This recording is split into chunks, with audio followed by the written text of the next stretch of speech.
Sa video na ito ay pag-uusapan po natin ang tatlong mainit-init na mga balita dito sa mundo ng crypto ngayong araw na ito, July 26, 2025. Yan, mula po sa malawakang pagbagsak ng presyo ni Bitcoin na nagresulta sa mahigit $700 million na liquidation hanggang sa paglilitis kay Roman Storm ng Tornado Cash at ang napakalaking balitang 35 na malalaking kumpanya na ngayon ang may hawak ng tig 1,000 Bitcoin or higit pa. Kaya sa video na ito ay himay-himayin po natin ang mga kaganapan na ito at alamin natin kung paano po makakaapekto ang mga balitang ito sa ating mga investment at kung ano po ang mga dapat nating bantayan sa mga susunod na araw bilang mga Pinoy crypto enthusiast. Pero bago po tayo magpatuloy, ay pakibasa na lamang po muna ang disclaimer dito po sa ibaba ng ating screen. Ayan, umpisaan po natin sa ating pinakaunang balita. Roman Storm's team expected to close case next week. Developer may still testify. Ayan. Ito po ang ating pinakaunang balita at isa po sa mga pinakamainit na usapan ngayon dito sa mundo ng crypto. Ang trial ni Roman Storm. Siya po ang co-founder ng Tornado Cash. Ngayong linggo ay inaasahan ng kanyang legal team na matatapos na ang kanilang depensa. Ayon po sa ulat, si Judge Catherine Faila ay nagbigay ng pahiwatig na ang closing statements ay maaaring mangyari sa Martes or Miyerkules. Meron pa raw hanggang 5 testigo na maaaring humarap sa hukuman bago ito tuluyang mapunta sa kamay ng jury. Pero ang tanong, tatayo kaya si Ginoong Roman Storm at mag-testify para sa kanyang sarili? Noong bago pa magsimula ang trial ay sinabi niya na maaring oo, maaring hindi. Ngayon ay wala pa ring malinaw na sagot. Ang isa sa mga mabigat na ebidensya galing sa FBI Special Agent na nagsabing si Ginoong Roman raw ay may kontrol sa ilang pondo sa loob ng Tornado Cash. Ang mga kasong kinakaharap po niya ay money laundering, conspiracy para mag-operate ng unlicensed money transmitter, at conspiracy para labagin ang US sanctions. Kung mapapatunayang guilty, posibleng humarap po si Ginoong Roman sa matagal na pagkakakulong at ito ay may malaking epekto sa privacy protocols at future ng DeFi tools. Yan. Ngayon ay dito naman po tayo sa pangalawang balita. Ayan, yung pangalawang balita naman po natin dito ay ayan, malalaking kumpanya po ang nag-uunahan. Ayan, mga Bitcoin corporate invasion. Ayan, habang si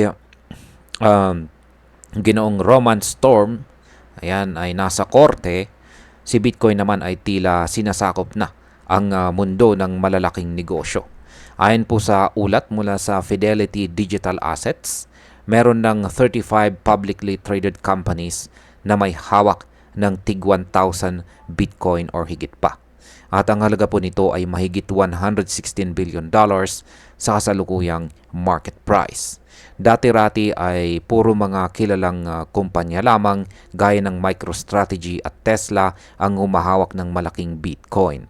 Pero ngayon, ayon po kay Ginoong Chris Kuiper ng Fidelity, mas distributed na ang Bitcoin sa mas maraming kumpanya. Ibig sabihin ay hindi lamang po concentrated sa iilang higante lamang. Dagdag pa niya, kamakailan lamang ay tinalo ni Bitcoin ang market cap ng Amazon na may halos $2.3 trillion. Si Bitcoin na ngayon ay ikalimang pinakamalaking asset sa buong mundo. Ang tanong, bakit biglang dumami ang corporate interest? Maraming analyst ang naniniwala na ito ay dahil sa executive order ni President Donald Trump na nagbigay po ng guidelines para sa Federal Bitcoin Reserve ng US. Ang US po ngayon ang nangunguna sa mga bansa na may 94 public entities na may hawak ng Bitcoin. Kasunod po ang Canada at saka UK. Ayan. Sa pangatlong balita naman natin ay meron pong 700 million na liquidation. Ayan. Bitcoin tumbles below $116,000 in bloodbath for crypto longs. Yan. Hindi po lahat ng balita natin dito ay good news.